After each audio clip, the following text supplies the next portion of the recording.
Make Don't laugh at me. Sorry. Hello. Yeah. Hello. Hello. This is the FAQ of Design Thinking 101. And Maarten, so I have a question from the participants of the course.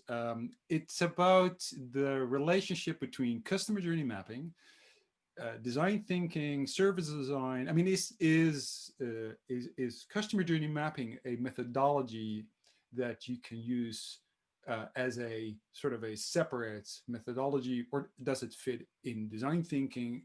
Does it fit in service design, in UX?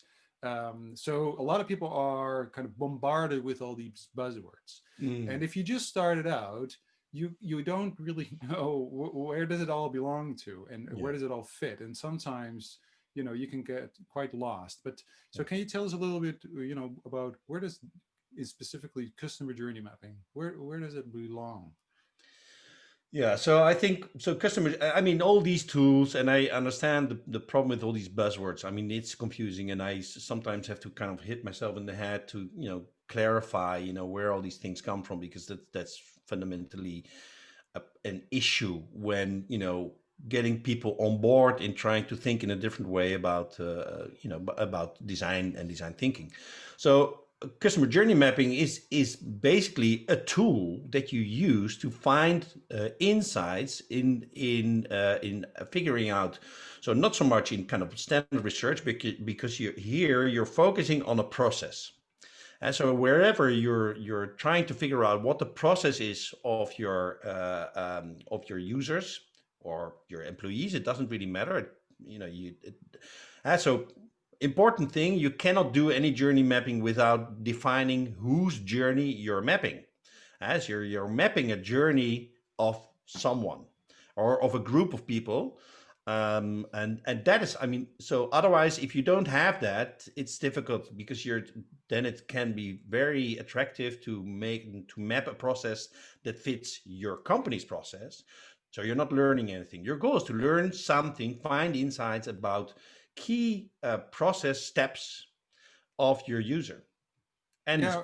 and especially those steps that you maybe have are out of your sight, beyond your scope or beyond your horizon, because that is usually where you can find new insights. Yeah, but so journey mapping can be part of service design, it can be part of Yeah, design thinking, it can be part of UX. yeah, The point is that what is it you're trying to do? What are you trying to exactly, achieve, and what are you exactly, trying to find out?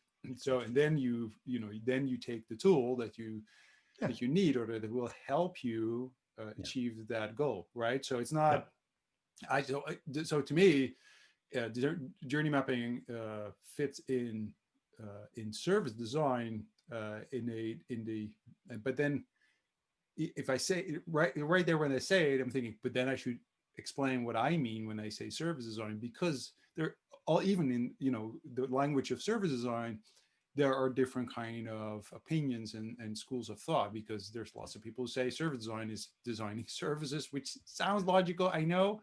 But then there's a whole school of thought that said, yeah, but everything's a service. yes, There's no difference between products and services, because it's that's true. about the value that you create. Yeah, And products are just as services, just as well services as intangible. There's no, you can't make the difference. So anyway, in that context, journey mapping is just a really good tool to kind of tell stories yes, about your users, your personas. yeah, And it helps because design thinking, service design, UX should always be about people. exactly. And that is such a helpful way of reminding yourself all the time about people. And specifically, I like Yeah, the emotional journey that's part of journey exactly. mapping, because that makes it, so it confronts you with people, Yeah, with feelings, with emotions, and less, and you're not sort of stuck with technology and products and that kind of mindset. yeah, So I think that's the key. And it, so I'm also like, you know again, it doesn't matter what are you trying to do. Who cares what it's called? Design thinking, service, yeah, and UX. Um, what are you trying to do? What's in your toolkit?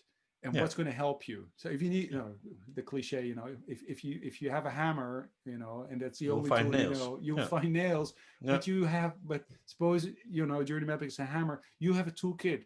There's all kinds of tools, Yeah. right? The world is full of wonderful research tools and design tools that you can use, and journey mapping is just one of those. And again, it's about, how do I know when to use it and I'm really secure? Exactly. Because should I always use it? If I do anything around design thinking, service design, UX, agile, do I have to use it, or can I also say no, I'm not going to use it? Well, I think it's an important instrument to help you visualize and empathize. Most importantly, like rightly, like you say, you want to understand what kind of the emotional journey is of your user, and you want to follow that process, and you want to imagine or understand, what kind of frustrations are happening in steps where they interact with you, and so it's really about stepping outside your perspective as a company and trying to perceive that step and perceive that as a human being, and what happens to me when I'm asked to wait a half an hour, or I have to re-enter my login, stuff like that. How is that frustrating me? And so it's really allows you to put yourself in that situation and think about what is happening there. Right. Okay. All right. Well, thank you very much. I think Cool. we covered that question. If you have any other additional questions, you can, write them down below, and we'll respond to that as well. Okay. Thank you. Thank you.